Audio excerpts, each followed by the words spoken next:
اللہ اکبر اللہ اکبر۔ دنیا میں ہم کیوں پیدا ہوئے ہیں اور کس نے پیدا کیا ہے؟ یہ کتنا بڑا اہم سوال ہے۔ کس نے پیدا کیا ہے؟ کیوں آ گئے؟ کیوں مر جاتے ہیں؟ مر کے کہاں چلے جاتے ہیں؟ بھاگ دوڑ لگی ہوئی ہے کمائیوں کی، کماتے کماتے کماتے کماتے ایک دم سب چھوڑا اور جا کر قبر میں سو گئے۔ جیسے میتھمیٹک کا قاعدہ ہے کہ بڑے سے بڑے عدد کو زیرو سے ضرب دو تو وہ زیرو ہو جاتا ہے۔ 1 ملین انٹو زیرو زیرو، اور 1 بلین انٹو زیرو زیرو، اور 1 ٹریلین انٹو زیرو زیرو۔ تو بھائیو، جو کچھ آپ بناؤ گے یا میں بناؤں گا، جو کچھ آپ کماؤ گے یا میں کماؤں گا، جب یہ موت سے ضرب کھائے گا تو زیرو ہو جائے گا۔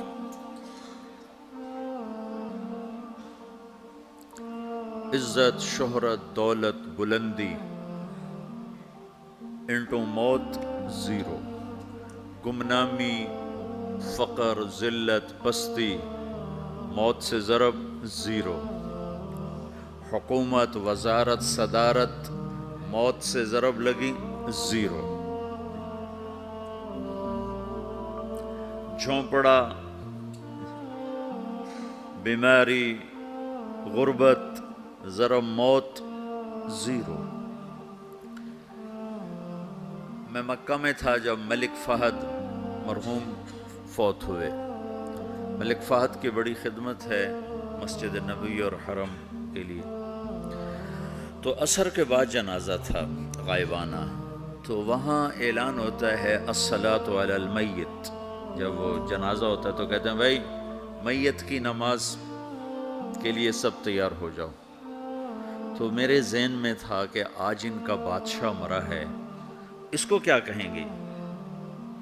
تو عصر کے بعد میں کان کھڑے کر کے بیٹھا ہوا تھا کہ اب یہ کیا اعلان ہوگا۔ اور ہر نماز کے بعد تو ہم اعلان سنتے ہیں الصلاۃ علی المیت، مردہ کی نماز پڑھو بھائی۔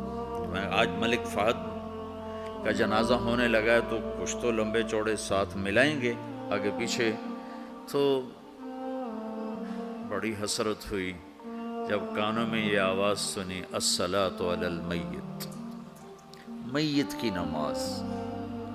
مرتے ہی سارے ٹائٹل اڑ جاتے، وہ ملک ہو، وزیر ہو، مولانا ہو، پروفیسر ہو، ڈاکٹر ہو، انجینئر ہو، لائر ہو، وہ بزنس مین ہو، وہ سائنسدان ہو، لیکن جب موت کے ساتھ ضرب لگتی ہے تو زیرو ہو جاتا، اسی وقت سارے ٹائٹل زیرو ہو جاتے۔ اور گھر والے کہتے ہیں ڈیڈ باڈی اٹھاؤ، ڈیڈ باڈی اٹھاؤ۔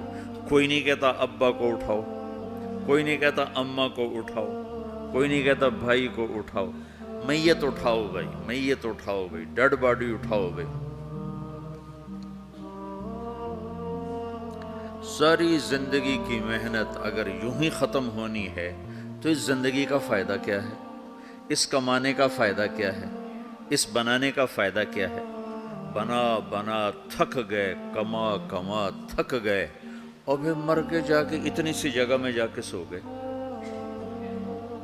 اتنا بڑا گھر بنایا اور آخر میں جا کے اتنی سی جگہ میں جا کے سو گئے۔ مٹی کی چادر اوڑھی اور مٹی میں مٹی ہو کر قبر کا نشان بھی ختم ہو گیا۔ سب سے بڑا دنیا کا فتح کرنے والا چنگیز خان گزرا ہے، اس کی قبر کا نشان آج تک معلوم نہیں کہاں ہے۔ لا